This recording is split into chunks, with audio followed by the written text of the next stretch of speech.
వస్తే ఇప్పుడు యుద్ధకాండ ఎవరెవరికి మరి జరిగింది? రాముడికి అలాగే రావణాసుడికి మధ్య జరిగినటువంటి యుద్ధకాండ. రాముడు తన దగ్గర నుండి వానర సైన్యంతో కలిసి సముద్ర తీరానికైతే తను చేరుకుంటాడు. సముద్రుడు దారి ఇవ్వకపోవడంతో రాముడికి కోపం వస్తుంది. చివరికి నలుడు నీలుడు అనే వానర శిల్పుల సహాయంతో సముద్రం పైన రామసేతుని వాళ్ళు నిర్మించి వానర సైన్యం లంకలో అడుగు పెడుతుంది.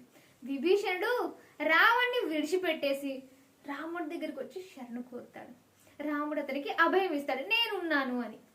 రామరావణ సేనల మధ్య భీకరంగా యుద్ధం జరుగుతుంది.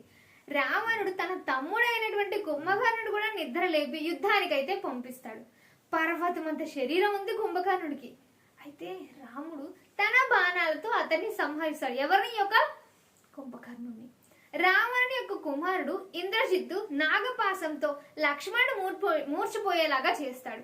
అప్పుడు హనుమంతుడు ఆకాశ మార్గం నుంచి వెళ్ళి ప్రాణాలను కాపాడినటువంటి సంజీవని మూలికలను తీసుకొని ఏకంగా తను ద్రోణ పర్వతగిరిని మొత్తాన్ని కూడా తను తీసుకొని వస్తాడు. ఎవరి కోసం? లక్ష్మణుడి కోసం హనుమంతుడు తీసుకొస్తాడు. లక్ష్మణుడు కోలుకొని ఇంద్రజిత్తును తిరిగి అతను సంహరిస్తాడు.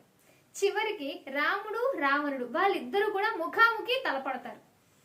రావణుడు తలలు తెగ్గొడుతుంటే మళ్ళీ మళ్ళీ మళ్ళీ మళ్ళీ వస్తూనే ఉన్నాయి రావణాసుని యొక్క 10 తలలు కూడా.